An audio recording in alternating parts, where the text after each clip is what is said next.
Hi, this is Diana with Hansen Entertainment, and today I'm going to give you some tips on putting together your planner timeline builder for your upcoming event.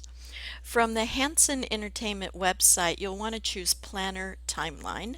We're going to click on that, and it's going to give you choices of several different types of parties. We're going to choose Wedding today. Click on that. This brings you to the form that you'll be filling out.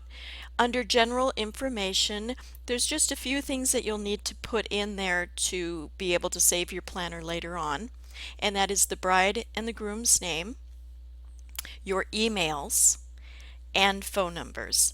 You'll want to be sure to use the email that you use to book the event so that we can associate your timeline list with your event. So you want to be sure to put that in and the phone numbers. You'll also want to put in the date of the event. There are a few other details in here that you don't necessarily need to include, as we would have gotten those when you booked. So you can fill in whatever you like at that point. There's a spot for guest arrival. You can put that in if it's going to be something different than what we discussed when you booked your event. Do include the bridal party arrival time. That's helpful for your DJ as well. There's a spot for photographer and videographer names and phone numbers. If you could include the names of these vendors, that would be great, because your DJ event host will be coordinating with them the day of the event, so it would be nice to know who they're working with. You can indicate DJ attire. There's a few different choices here, including a theme. So if there's a particular color you want them to wear, or perhaps your wedding is a country theme, you can indicate what you'd like them to wear there. Settings, indoor or outdoors. Once again, we probably already know this based on your booking, but you can always put that in as well. Super important to include the emergency day of event cell number in case your DJ needs to reach you.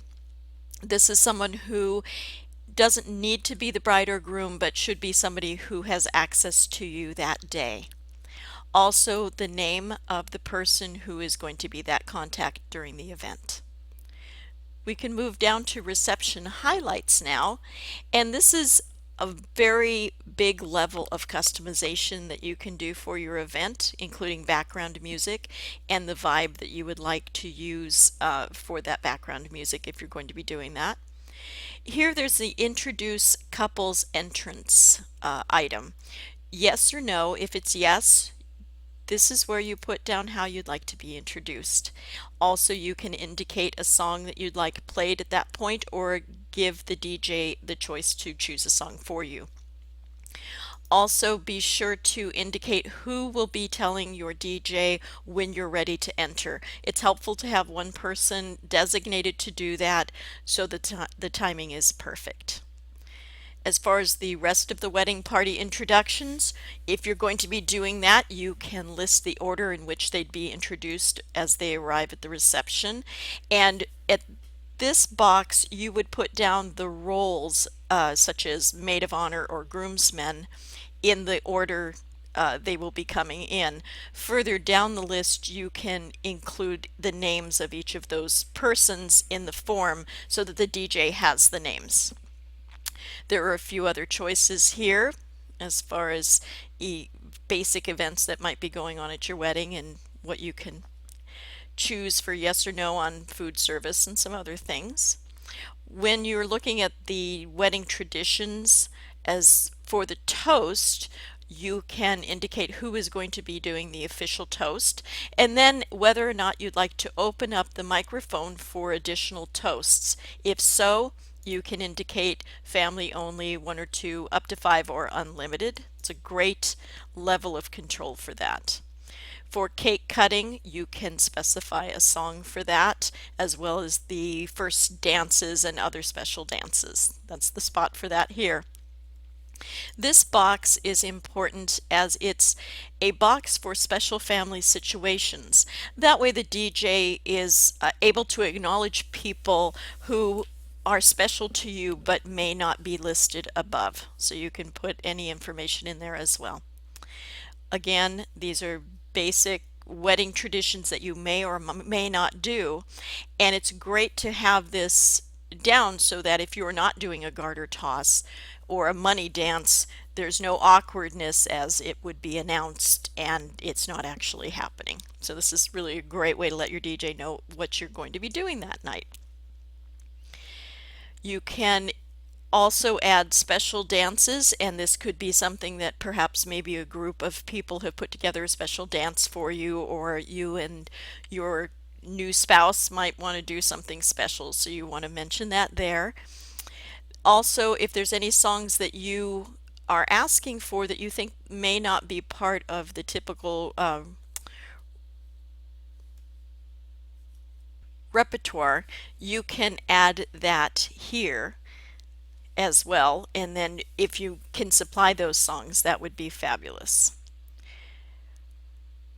There's a spot to indicate interactive dances or games. You have a few choices here. If there's something else that you want to do, you can indicate that below. There's a spot for that if you don't see it on the pull down menu. Further down here is the bridal party introductions I mentioned before, and you can put all the names in there so that your DJ has those if they're going to be doing introductions. Specific song requests, if you choose not to do a playlist builder, which is on the Hansen Entertainment site as well, and you have some specific songs or types of songs you'd like to have played, this is the place to put them. Other information, this can be anything that you think of that your DJ should know for that day. You can put that in here as well. If we will be doing the ceremony, this is the spot to customize that. And it's very extensive. As you can see, you can put special songs for each person, each event during your ceremony, and indicate whether or not those things are happening.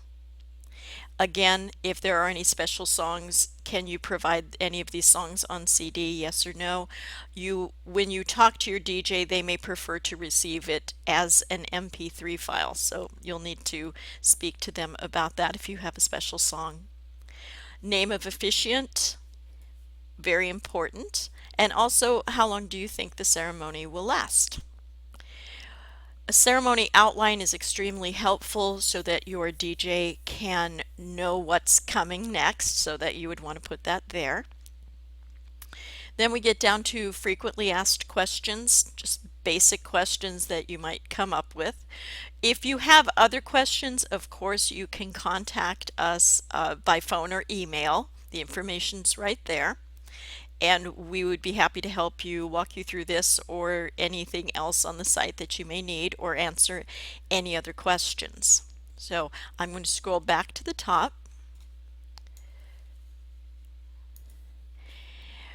Once you've come up with your timeline and you're ready to save it, you would click Save My Planner. And when you click that, it's going to let you know if there's any information that you need to have in there to save, like your email, your name, and the date, because it won't let you save without those. So if you click that, it'll just ask for the email, date, and name, and you can save the planner at that point. You can also, once you've saved, you can print your planner, which is helpful if you're keeping a book or a notebook as well. Load My Planner, that is for after you've saved your list and your planner and you want to come back and work on it again, you would load it and it will ask you for that basic information like the email address and the name and the date in order to bring that back up. Saving the planner is great if it's a work in progress and you're going to be working on it at different times. You want to save every time you're through with it. But once you're finished and you feel like you have a good planner put together, you'll want to submit that to us. And when you submit it, it will again ask you for that information, but by submitting it, it submits it to us so that your DJ can see it. So saving is for when you're working on it, loading is for when you want to bring it back up to work on it, submit is when you actually want to send it to us. If you have any questions, you can go to the Hansen Entertainment site and hit Contact Us. and you will see there's a contact form right here as well. So you can do that or you can call. And if you have any questions on the playlist builder, you can go back to the main site again. And there is a screencast tutorial for the playlist builder as well under We're Anxious to Help. I hope this has been helpful to you. Please don't hesitate to contact us if you have any questions or need any help. Thank you so much. Bye-bye.